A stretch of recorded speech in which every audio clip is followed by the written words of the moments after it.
Good morning! Happy Monday! Ayan, nagsaing na ako. Tapos, yung ulam, ang iniisip ko pa kanina pa ako natutulala. Ano kayang ulam? Ano kayang ulam? Colors! Ayan, tapos nakakita pa ako ng mga gulay dyan. Yung pinabili ko pa sa kapatid ko, meron pa pala. And then, meron pang, ano ba this? Parang lempo cut. Ganun. Pero di ko pa rin, sobrang oily ko. Lately, ang oily ko guys, simula nung nagpa-hike ako, sobrang oily ko, no? Okay kayo. Anyway, yan mo nang ka-oilyhan na yan. Ayun, since Monday, ang dami kong gagawin. Ang dami mga, kasi 4-4 ngayon. Yun, yung mga order ng mga distri, yung mga sumali sa, sa 4-4 sale. Pag Monday, di ko alam talaga kung saan ako magsisimula. Alam niyo yun. Kasi 4-4, ang daming gagawin, ang daming orders, yung mga distri, tapos ibang brand na hawak ko, magsisidatingan yung mga stocks. Ayan, yung Rosmar dumating na nung isang araw pa yun eh. Yung wala pa, yung, ano ba yun? Yung melon. Marami pa naman akong order na international. Tsaka isa pa, na-stress ako kagabi ng very slide sa, sa isang pinaship ko sa abroad, sa Australia. Ayan. Kasi, nagkamali yung hindi ko alam kung nagkamali ako ng input or yung pag-click ko na iba yung, yung address, mismong address. Kaya tinawag ko sa, sa DHL kahapon. So, inaantay ko yung feedback ngayon ng DHL para ma-change yung yung address nga. Kasi ba maligaw eh. Kaloka. Ay. So, ayun, good morning guys. Natamad na talaga akong mag-vlog. Nakakatamad na eh, no? Nakakatamad mag-edit. Ang tabang. Ayan, beans coffee pa rin ginagamit ko. Tatabangan ako sa kanya. Kaya maglalagay tayo ng sugar. Or, tama na kasi yung yung sa kape niya, masarap talaga. Saktong timpla sa taste ng coffee. Yung lang, yung sweetness lang. Kaya mag-add na ako ng sugar.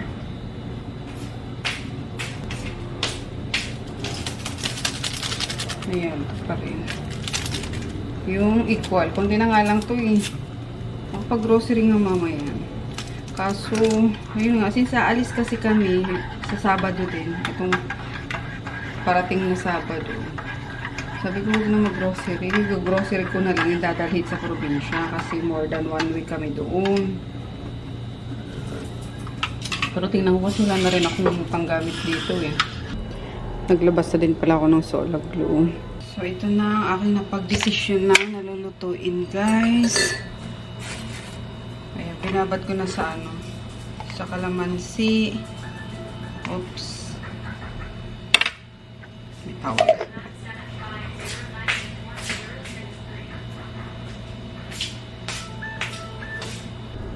So, ayun nga. Sorry, naputol tayo. Binabad ko na lang to sa sa parang pang barbecue na marinade. Yan. Bawang, pepper, kalamansi, sugar, and yun lang. Yan, para anytime may may lulutuin ako. Kasi wag na daw magluto, sabi ni Nene, at maglalaing siya tsaka sinigang na buto-buto. Sabi ko, sige. Yan, babad ko na lang to. Halo. Ayan, naligo na ako. Actually, tanghali na din eh. Ang tagal umakyat ng tubig. Tapos, hindi na nga ako nagluto. At may bibigay naman si Neneng ulam. So, ayan. Ano bang nalagay ko na sa face ko? Toner, tsaka tomato serum. Ayan. And speaking guys, tomato serum meron na. Nakabalik na yung manok ko. Ayan. Or naka-order na ako ulit niyan. And then, may pinagawa pa akong isang serum. Yun, panggabi. The best kasi yun, as in. Yung basta, soon, i-share ko sa inyo. Anyway, yun, sunblock na lang. Gel din yung ginagamit ko ngayon. Any sunblock gel na meron kayo, pwede na.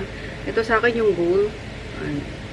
Yung kasama siya sa sa Goal set na maintenance. Yan. Mga serum kasi yung doon. Gel type yung mga kasama nung na yun eh. Na set na yun eh. So, ayun. Dabihan natin kasi sobrang init. As in, kahit nasa loob tayo ng ng bahay or ng store, kahit naka-aircon pa yan, natin kalimutang mag sunblock. And re-apply after 3 hours if possible. Kasi yun ang nakakasira talaga ng guys, ng skin natin. Sun damage. Ayan, medyo okay na pala yung yung ilong ko, hindi na siya masakit kapag na yung application ko, kasi before parang medyo may pa dito, may sakit pa ako nararamdam sa gitna. Ngayon wala na, totally wala na. So ayan, pero ayun nga, ingat pa rin. Yan pa yung ko, yung pinagtusukan, just hindi ko siya ginagalaw, as is lang talaga. Nilinis ko lang ng cotton buds.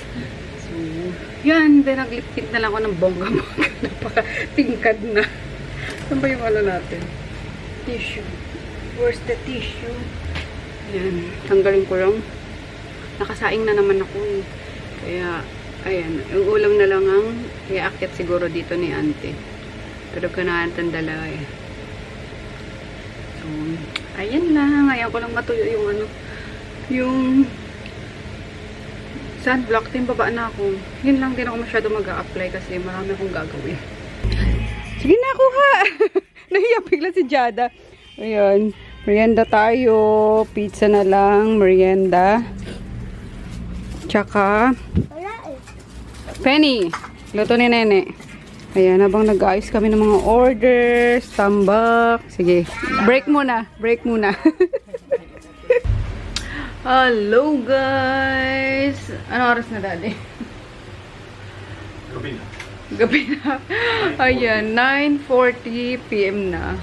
Ayan, nakaakit ako siguro mga 9 PM na. Kasi tinapos ko nga yung mga order. Yan, yung mga distributor ng RMK. Kulang na kulang pa yung guys, yung dumating sa amin na stocks. Sobrang excited pa naman din ako ibalita sa isang district ko na sabi ko, ma'am, siya dito na yung mo, dito na yung yung order mo. Bukat mo, kulang pa pala. Kaloka. So, anyway, good problem yun guys, diba? Ayan, tapos inuna ko muna kasi yung mga medyo mas konti ang order. Kaya, bago yung mas marami ang order. Diba? Para isahan lang din yung pagpuno ko sa mga kulang nila. Yan. Then, ayun, yung mga international na ayos ko naman. Kaya inabot na ako ng ng 9 PM. And then buti na lang nanghingi ako ng backup sa mga kapatid ko kanina kasi talagang kung ako lang, tsaka si Bunso, si Rico, tsaka si Jack, nako, hanggang ngayon nandun pa kami sa baba siguro. Gawa ng sobrang daming bibilangin. Sobrang daming aayusin. Hindi ko carry-bills. Kaya sabi ko, guys, sino walang ginagawa sa inyo? Tulungan niyo naman ako mag-pack, magbilang, etc. Kasi ang dami ka akong order. So, nagpuntahan sila. Buti si Mika walang pasok. Bumaba din siya. And then, si Nene, after ng order sa kanya, bumaba na rin. Naki-join na rin sa amin. Then, ayun nga, nagmerienda na kami ng pizza, tsaka yung spaghetti or pasta na niluto ni Nene. So yun, nakaraos naman for today's guys, mga orders. And then bukas, ayan, si Rico naman yung mangangarag. Kasi Shopee 4/4 sale. So ayan, thank you so much guys sa mga nag-order, lalo na yung ito Ayan, nakita nyo kasi tama, nakita nyo na yung post ko sa product na to. Ayan, and ang dami talagang nag-order. So, thank you so much. Maganda talaga siya, I swear. Ayan. So, ano ba? Ano pang ganap? Kumain ka na, de? Kumain pala.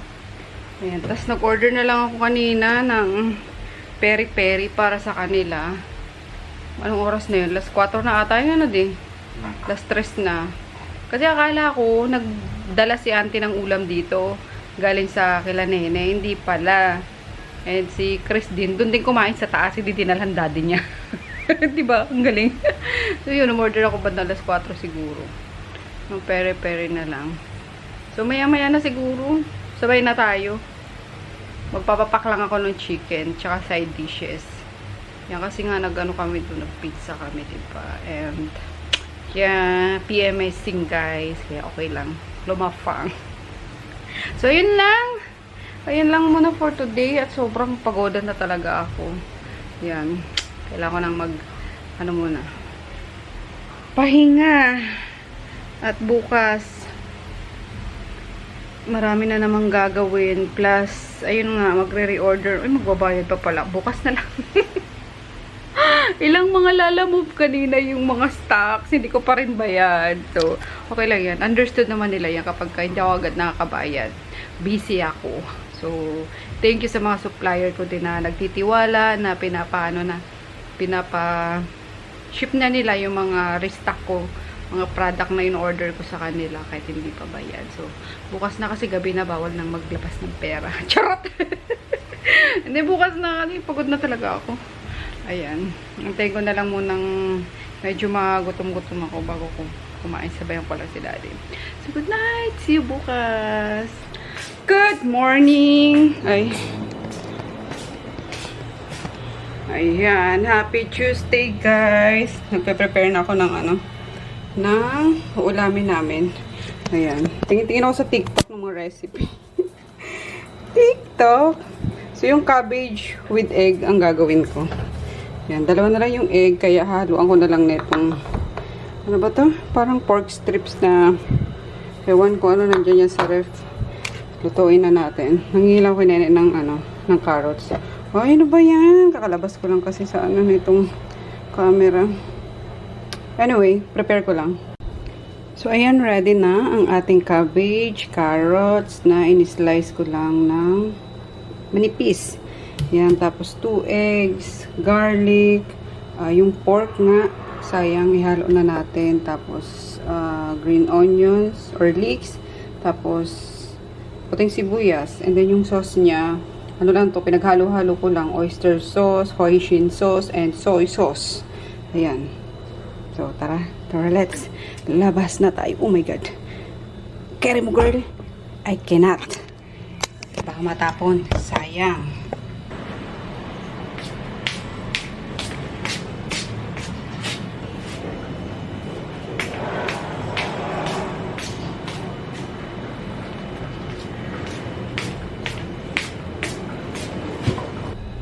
So, ito na guys. Luto na. Sobrang bilis lang. Ayan, ang sarap. Totoo nga. Sobrang simple lang pati niya. Kim tayo. Parang yung sa mga tagda? Taiwanese restaurant or Chinese restaurant. Ganun.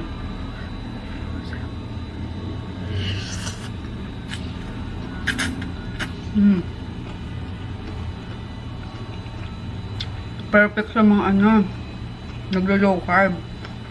Para sa carrots. Pero konti lang ng carrots kaya pwede na. Harap. Kaya di ka na magkanin. Yan. Any na lang.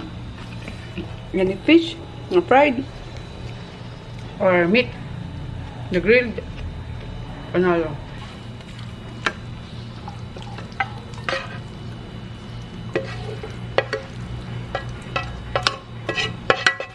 Pwede rin dito guys, lagyan nyo ng giniling na pork or giniling na chicken breast.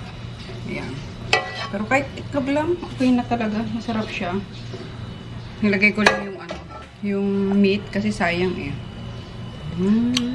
Yummers, yummers. Hello guys. So, hindi na ako bababa. Grabe. Liwanag. Ayan. Nakapag half bath na ako. Hindi na ako bababa kasi ng oras na. Alas 4 na din naman. At grabe. Disgrasya na naman po ang inabot natin. Ayan. Kasi may pick up sana yung yung district ko ng RMK, pick up niya ng mga boxes ng order niya nga. Eh, since umuulan, pinapasok muna dito sa ano, sa garahe netong boys para doon nga magkarga. Eh, sabay lalabas naman yung isa sanang nasa unahan namin na ano na nasasakyan. So, ginising ko si daddy. Tulog pa siya eh. Tulog pa talaga. Ayan. And then, yan. Boom! Natrasan niya. Yung lala mo. Nakakaloka. Di ba paalis na sana? Naatrasan niya pa. Ayun. Bangas, ano, giba yung likod. So, hindi na nabubuksan yung trunk. Kaya, yun. Hindi rin na, ano, hindi rin na diretso na ma-deliver. Tapos, syempre, maghahabol na yung, ano, yung naatrasan. Of course, diba? So, yun. Haloka. Doon na naubos yung oras ko sa, ano, sa police, yung kinukuhanan ng, ano, ng police report. Haloka. Doon si daddy talaga, oh. Pero, di ko naman na sinisin ng bonggang-bongga kasi from talagang pagkakatulog, ginising ko siya at nagluluto ako kanina, diba? Sabi ko lalabas yung ano, yung APV, ganyan. Eh, akala kasi nakaalis na at 2 beses na pala umalis din yun. Yan, binalik lang. So, akala na itong isa nakaalis na. Kaya, yun, surprise! Sabi ko nga, nako, living ano ka talaga, liability ka talaga kahit kailan. Ayan. So, buti naman mabait yung, ano, mabait yung Grab, ano, I mean, Lalamove rider. Yan, ano naman, nakipag-coordinate naman ng maayos, hindi yung, bayaran nyo yan, ganyan. So, yun, nakagkasundo naman guys na, syempre, papasok sa, ano, sa insurance ko, and buti na lang, may insurance talaga, ako lagi. So, ayan, kahit na, 5 years na yan, I mean, hindi na kailangan sa bangko yung mga insurance na yan, diba? So, kinukuhanan ko pa rin para just in case na ganyan, hindi inaasahan kasi yung asawa ko talaga, guys. Ewan ko, lapitin ng disgrasya sa tanang buhay namin ng pagdadrive. Siya lagi ang ganyan. Makasagi, makaatras. Kaloka. Anyway, nagawa naman din ang paraan. So, nakapag-file na kami ng, ano, ng police report nga tomorrow yung release. Then, yan, after nun, diretso na kami sa, ano, sa Toyota para ipasa yung mga requirements. Nakakaloko. Pero yung gigil ko kanina, grabe na naman. Pero pigil na pigil ako, Hana. Mag-guarded ko. Kaloko. Ay pa, nagluto ako kanina eh. Biglang, boom, tumawag yung voice na, naatrasan ni kuya yung, ano, yung lalamove. Sabi ko, what? Ay, kaloka talaga. Anyway, wag na natin ano yun, guys, kasi baka mabagrap na naman ako eh. So, yan din ang magkagandahan sa may ano ka, sa may insurance ka. Pero syempre, doble ingat, ganyan. Hindi lang, sabi ko nga kay daddy, sabi ko, ingat lagi, hindi lang isa, 2, 3, hanggang 100 times mo iisipin or 100 times ka na mag-iingat. Kasi yung disgrasya, hindi mo inaasahan yan. Lalo na kapag nag-ano kami, bumabiyahe kami ng malayo, papuntang Nueva Ecija, yung ganyan. Yung nervous ko talaga, guys, hindi nawawala yan. Kaya, as much as possible, kung kaya ko naman talagang ano, magmaneho. Ako na nagpipresenta talaga magmaneho. Kasi, di baling abutin kami ng ilang oras sa, ano, sa kalsada. Basta, ang importante, safe kami. Kasi, unang-una, ang nanay ko kapag si mama, si Inang Reyna, kapag bumabiyahe kami, isa yan sa hindi talaga mapakali. Sobrang nervyosa. Kaya, sabi ko, yan ang iniiwasan din namin. Talaga yung, hindi ka pwede magbiro kay mama na, ano, kasi itong mga boys minsan pala, biro na tatanungin mo kung nasa na, hindi yung sasagot, sabay-sabay pang hindi makukontak minsan. Siyempre, yung ano, yung may inakay. Nag-aalala, kaya sabi ko, huwag nyo nang uulitin yung mga pabirong ganyan. Lalo na nung may mga checkpoint pa, di ba? O yan, si Peter, mahilig mag-ano yan. Na-checkpoint kami.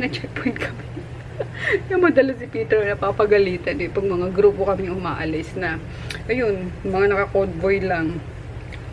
So, anyway, ayun lang naman, guys. Sobrang nangihina ako na ganun nga. Siyempre, ng ano, kay kuya na inano ko naman siya, kinompensate ko siya sa yung ano niya ngayon, buong buo, hindi naman siya hindi siya nag-demand, pero syempre awang-awa din ako na naghahanap buhay lang din yun. Buti nga malumana yung malumana yung pagsasalita niya, kaya yun, naawa din ako na kinompensate ko na lang siya sa yung na-cancel na na booking niya, binayaran ko na rin, and then sabi ko, konting sabi ko pampalubag loob man lang, na sabi ko, panggas, ganyan, pasensya ka na. Talagang humingi din ako ng guys, ng dispensa talaga, kasi sabi niya, sige ma'am, maraming salamat po, kasi hindi rin naman talaga, yun nga, hindi rin naman talaga sinasadya, hindi rin naman talaga intention ng asawa ko, syempre makabangga, na maka-atras, diba? Kaloka. So anyway, yun ang chika ko guys. Ako yung mag-edit na lang ako kasi meron akong mga edit pa, baka maabutan na ng Holy Week. Ayan, since naayos ko naman na yung mga dapat ayusin kahapon, and ayan, nag-aantay na lang din ng iba yung Lala Move, tapos na-pick up na yung DHL. So dito na lang ako sa taas mag-i-edit. Yan, nag-skincare lang ako, at grabe ng stress ko kanina. So, yan.